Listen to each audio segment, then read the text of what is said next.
అట్లా సంపాదించచ్చని తెలుసా, 25,000 కోట్లు సంపాదించచ్చని. ఇప్పుడు జగన్ దగ్గర ఉన్నటువంటి లాజిక్ ఏంటంటే వీళ్ళందరూ జగన్ తినేశాడు, డిస్టిలరీస్ దగ్గర తినేశాడు. ఏ డిస్టిలరీ వాడు కంప్లైంట్ పెట్టలేదు, ఇప్పుడు అదే డిస్టిలరీ నుంచి తీసుకుంటున్నారు వీళ్ళు. అసలు ఈ డిస్టిలరీ అన్ని వీళ్ళు ఇచ్చిన అనుమతులు ఇచ్చినాయే కదా, అంతే కదా. జగన్ వచ్చాక కాబట్టి ఇంకేం ప్రాబ్లం. బేసిక్ గా జగన్ ఏం చేశాడు, వీళ్ళు చెప్పే ప్రకారం అయితే గనక పైన డిస్టిలరీల స్థాయిలో బాటిల్ కింద అని చెప్పి కమిషన్ తీసుకున్నాడు. ఇప్పుడు వీళ్ళకి కూడా వస్తుంది ఇప్పుడు ఆ కమిషన్. ఎందుకు ఎక్కొడతారు, బేసిక్ గా ఆ డబ్బులు వచ్చేస్తాయి. జగన్ అది పోని వీళ్ళు అన్నట్టు అది సంపాదించుకుంటే బాటిల్కు 50 రూపాయలు తీసుకున్నాడు అనుకుందాం కమిషన్, లేదో 10 రూపాయలు తీసుకున్నాడు అనుకుందాం, లేదో 50 100 తీసుకున్నాడు అనుకుందాం. నేనైతే బాటిల్కు 10 ఇస్తారనుకుంటాను కానీ 100 ఇస్తారని నేను అనుకోను. ఎందుకంటే ఒక బాటిల్ మీద 10 రూపాయలు అన్నా రోజుకి 1 కోటి, ఒక రోజుకి 1 కోటి తాగుతారు.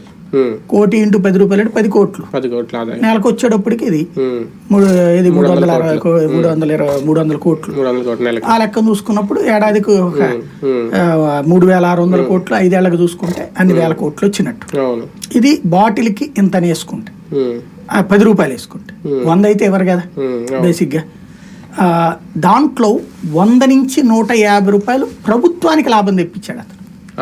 బాటిల్ తయారీ కమిషన్ లేకుండా డైరెక్ట్ గా ప్రభుత్వానికి రావడం వల్ల 25,000 కోట్ల ఆదాయం. అంటే మనం అనధికారికంగా జగన్ సంపాదించుకున్నాడు అనుకుంటే అధికారికంగా ప్రభుత్వానికి 25,000 కోట్లు లాభం చేకూర్చి దాంతోనే చేయడానికి అవకాశం కుదిరింది అతను.